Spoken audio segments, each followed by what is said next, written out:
Papua itu tutupan hutannya 30 juta hektar hutan.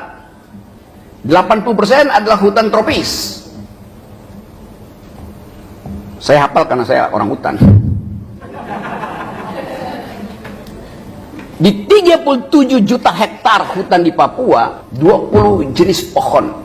Ada 160 ribuan jenis serangga. Ada 6.000 jenis mamalia. Dan ada 500 masyarakat adat. Sekarang Omnibus Law akan dipakai di situ demi yang disebut food estate. Berapa ratus jenis spesies yang akan hilang, berapa ribu pohon yang akan ditebang, berapa ribu ulat yang akan kehilangan tempat dia bermukim di kaki pohon, berapa ribu cacing yang akan diangkat dari habitat aslinya, berapa ribu burung yang tidak mampu lagi bersarang. Itu pertanyaan politis, bukan sekedar pertanyaan etis. Politik apa yang menyebabkan Omnibus Law itu memaksakan untuk merusak alam Papua? Namanya politik akumulasi. Padahal di dunia ini, seluruh pemenang Nobel dalam 20 tahun terakhir ini tidak lagi bicara tentang akumulasi, tapi tentang distribusi, tentang kesejahteraan, welfare. Dan itu yang kita baca di semua jurnal internasional.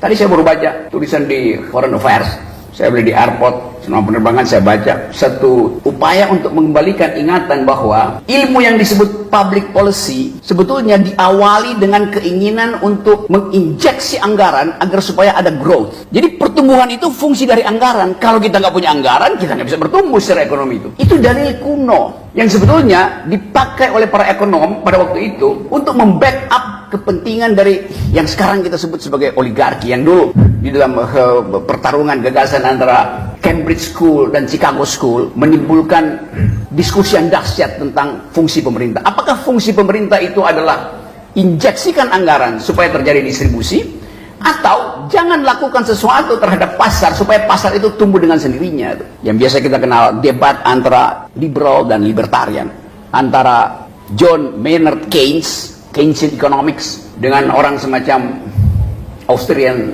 School yang bermarkas di Chicago. Kita tahu itu dulu. Debat makroekonomi antara kutub Cambridge dan kutub Chicago. Sekarang dua-duanya lenyap. Karena tadi problem environment. Gak ada gunanya berdebat kalau setiap kali habis berdebat ada pohon yang dipangkas untuk kepentingan infrastruktur. Saya mau mengingatkan ini karena seluruh dunia sedang menyoroti soal ini, bahwa pemimpin ke depan kita minta supaya bisa melindungi warga negara dan warga hutan. Kita nggak bisa tunggu misalnya pemerintah keluarin statement bahwa oke, kita menunda carbon trading atau zero emission itu sampai 2060. Nggak bisa. Walaupun itu negosiasi politik. Dan sekarang negosiasinya gagal karena ada perang di Ukraina. Maka semua negara menghentikan investasi di bidang green economy. Karena semuanya siap-siap untuk perang. Jadi bagian ini yang hendak kita soroti, supaya kalau kita kampanye nanti, siapapun yang mau jadi presiden, do they speak environmental ethics? Do they speak green economy? Kita nggak lihat ada perdebatan intelektual di antara capres-capres itu. Yang kita lihat adalah main TikTok. Capresnya TikTok. Apa isi otaknya?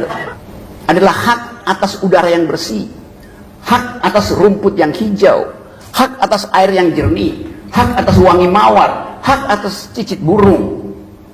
Itu yang sekarang lagi dibicarakan di dunia.